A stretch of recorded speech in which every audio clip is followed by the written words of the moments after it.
नमस्कार दोस्तों, मुझे याद है एक एक्सीडेंट हुआ ईस्ट दिल्ली में और उस एक्सीडेंट के बाद उनको एक अस्पताल ले जाया गया। वहाँ उनका इलाज नहीं हो सका, लिहाजा दूसरे अस्पताल ले जाया गया, LNJP हॉस्पिटल दिल्ली सरकार के, वहाँ भी उनका इलाज नहीं हो पाया। और उसके बाद तीसरे दिल्ली सरकार की जगह केंद्र सरकार के अस्पताल में ले जाया गया और वहाँ भी उनका इलाज नहीं हुआ। और फिर चौथे अस्पताल ले जाया गया जो केंद्र सरकार का था, वहाँ भी इलाज नहीं हो पाया था और उनकी मृत्यु हो गई थी। और ये मामला दिल्ली हाई कोर्ट के अंदर बार बार उछला और इसके ऊपर कई सारे डायरेक्शंस हाई कोर्ट की तरफ से आई, क्योंकि मामला सिर्फ एक एक्सीडेंट विक्टिम का था जिसका दिल्ली के सरकारी इलाज अस्पतालों में इलाज नहीं हो पाया। आज मैं जो मामला आपसे डिस्कस करने वाला हूं वो ऐसे हजारों लोगों का है जो जवान बच्चे, कई बार पूरे पूरे घर के इकलौते कमाने वाले सड़क पे दुर्घटनाग्रस्त होते हैं। कई बार तेज रफ्तार पे आई हुई ट्रक या गाड़ी से टकराते हैं, सड़क पर खून बहता रहता है, कोई अस्पताल नहीं ले जाता और सड़क पे मृत्यु हो जाती है।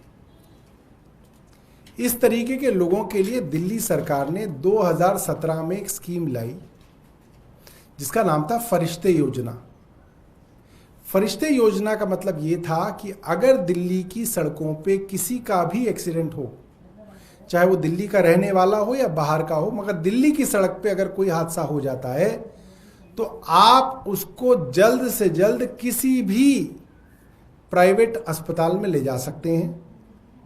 प्राइवेट अस्पताल में सारा का सारा इलाज जो है वो मुफ्त होगा और खर्चा जितना भी उस इलाज पे होगा वो दिल्ली सरकार लेती थी।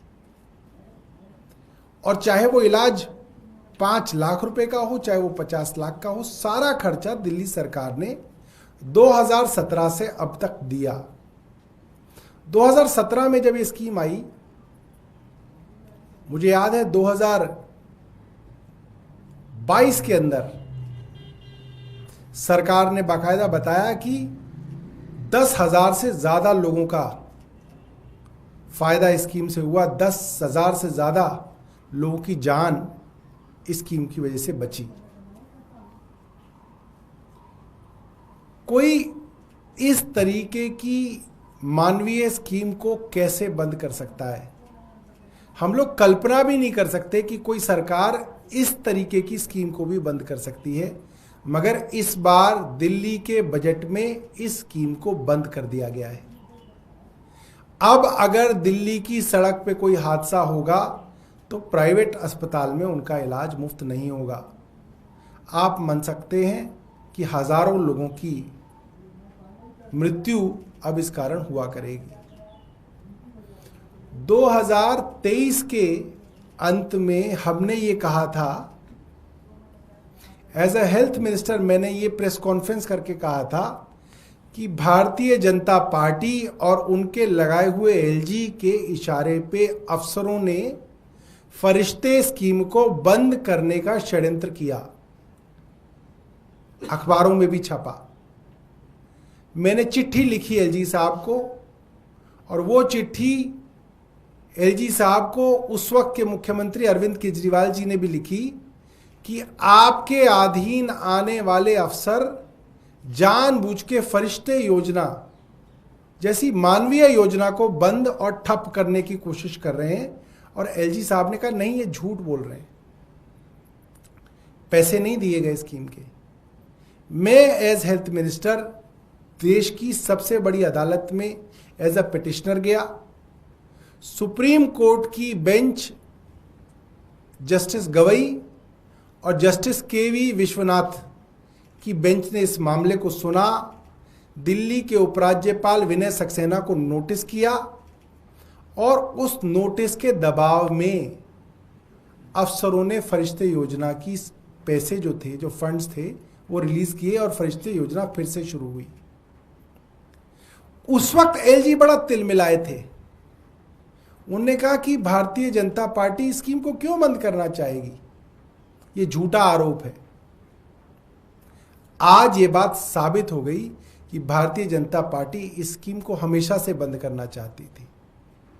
उस वक्त एलजी के जरिए इस स्कीम को बंद करने की कोशिश की और आज जब अपनी सरकार बन गई तो बाकायदा इस स्कीम को बंद कर दिया गया है।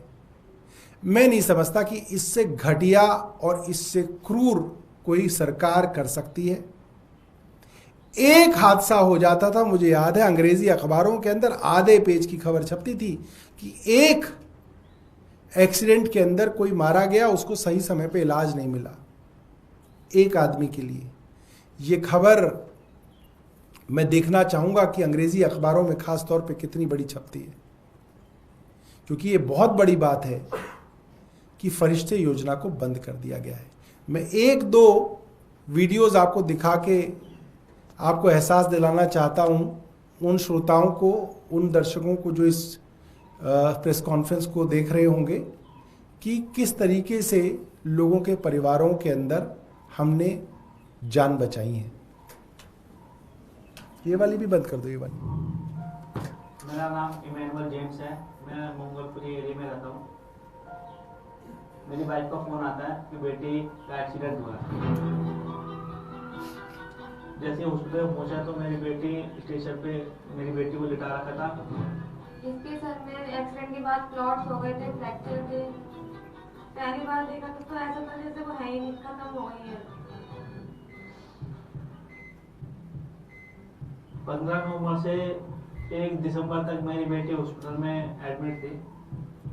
जब भी याद आता है तो रोना आ जाता है, लेकिन अब गुड है, मेरी बेटी बहुत अच्छी है। और मैं थैंक यू बोलना चाहता हूँ सब डॉक्टरों को। सारी हेल्प हमारे दिल्ली सरकार से ही मिली, और शायद ये स्कीम ना चलाती तो शायद मेरी बेटी नहीं होती। भगवान ना करे ऐसा एक्सीडेंट किसी के भी साथ हो। जो लोग एक्सीडेंट होने में पीड़ित को अस्पताल पहुंचाते हैं, ऐसे लोग फरिश्ते होते हैं। कल अगर आपके सामने कोई एक्सीडेंट हो, उसे नजदीक के अस्पताल में ले जाना, चाहे वो कितना ही महंगा अस्पताल क्यों ना हो, पैसे की चिंता मत करना। उसके इलाज का सारा खर्च हम उठाएंगे, दिल्ली सरकार उठाएगी।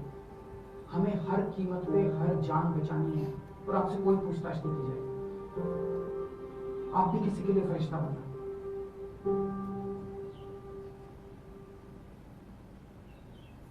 एक बार नेक्स्ट भी चला दो। हैदर अली, कुलदीप कुमार, राहुल गुरनानी, सोनू गौतम, ये वो लोग हैं जो किसी के रोड एक्सीडेंट होने पर सामने आए, उनको हॉस्पिटल पहुंचाकर उनकी जान बचाई। जो लोग एक्सीडेंट होने पे पीड़ित को अस्पताल पहुंचाते हैं, उनकी जान बचाते हैं, ऐसे लोग फरिश्ते होते हैं। मैं उन फरिश्तों को सलाम करता हूँ। कल अगर आपके सामने कोई एक्सीडेंट हो तो आप भी किसी के लिए फरिश्ता बनना। उसे नजदीक के अस्पताल में ले जाना, चाहे वो कितना ही महंगा अस्पताल क्यों ना हो, पैसे की चिंता मत करना। उसके इलाज का सारा खर्च हम उठाएंगे, दिल्ली सरकार उठाएगी। हमें हर कीमत पे हर जान बचानी है और आपसे कोई पूछताछ नहीं की जाएगी। बंद कर दो। आप भी किसी के लिए फरिश्ता बनना।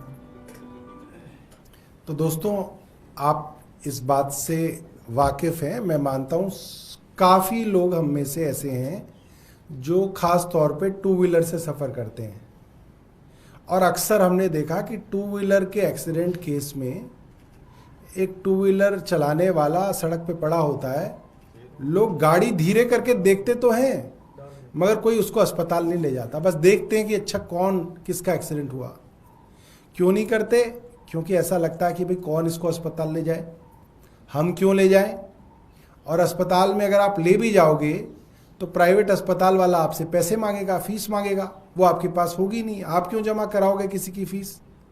और इस तरीके से जो गोल्डन आवर होता है, जो पहला 1 घंटा होता है किसी भी एक्सीडेंट के बाद, उसको गोल्डन आवर इसलिए कहा जाता है क्योंकि अगर उस 1 घंटे में आप उस मरीज को अस्पताल में पहुंचा देते हो तो उसके बचने की संभावना बहुत बढ़ जाती है। और अगर वो 1 घंटा उस सड़क पे पड़ा रहा, खून बह गया, तो इंजरी इतनी हो जाती है कि फिर उसका बचना अक्सर जो है मुश्किल हो जाता है। इसीलिए गोल्डन आवर के अंदर बजाय इसके कि आप किसी दूर दराज के सरकारी अस्पताल को ढूंढें, आप उसको नज़दीकी प्राइवेट अस्पताल में उसको दाखिल करा दें। प्राइवेट अस्पताल इसलिए दाखिल कर लेते थे क्योंकि सारा पैसा जो है उन्हें सरकार से मिल जाता था, तो प्राइवेट अस्पताल उसका इलाज कर लेते थे, पैसा सरकार से मिल जाता था। जो आदमी उनको अस्पताल में दाखिल करता था उसको सरकार एक सर्टिफिकेट देती थी, फरिश्ते, कि आप दिल्ली के फरिश्ते हैं। उनको एक सम्मान राशि भी देती थी कि भाई उसने एक अपना काम धंधा छोड़ के एक मानवता के लिए, समाज के लिए उसने एक मदद की, तो उसको सर्टिफिकेट मिल गया, उसको थोड़ी सी सम्मान राशि मिल गई, किसी घर का एक चिराग बच गया, घर का कमाने वाला बच गया। ऐसी स्कीम को पैसा रोक के बंद करने की कोशिश 2023 में भारतीय जनता पार्टी, उनके एलजी और उनके कहने पे अफसरों ने की। उन अफसरों पर कोई कार्रवाई आज तक नहीं की गई। हो सकता है एलजी कहें कि अच्छा मैंने क्यों कहा, आपने इसलिए कहा क्योंकि आपने उनके ऊपर कार्रवाई नहीं की। अगर आप कार्रवाई कर देते तो हम मान लेते कि आपने नहीं कहा था उनको, आपने ही कहा, आपके ही इशारों पे ही हुआ, इसीलिए उन पे आज तक कार्रवाई नहीं हुई। और आज आपकी सरकार ने बनते ही अपने पहले बजट में फरिश्ते योजना बंद कर दी। इससे ज्यादा शर्म की बात नहीं है। और वो सब लोग जो भारतीय जनता पार्टी को वोट देके आज घर में बैठे हैं, वो आज सोच लें कि सड़क पे मरने वाला कोई सर पे नाम नहीं लिखा होता कि कौन भाजपाई है और कौन कांग्रेसी है और कौन आम आदमी पार्टी का है। सड़क पे मरने वाला आदमी तो एक इंसान ही होता है। और इस तरीके की इंसानी मानवता वाली स्कीमों को बंद करने वाले लोग सिर्फ राक्षस ही हो सकते हैं। राक्षस के अलावा मेरे पास उस तरीके के लोगों के लिए कोई शब्द नहीं है। बहुत बहुत धन्यवाद।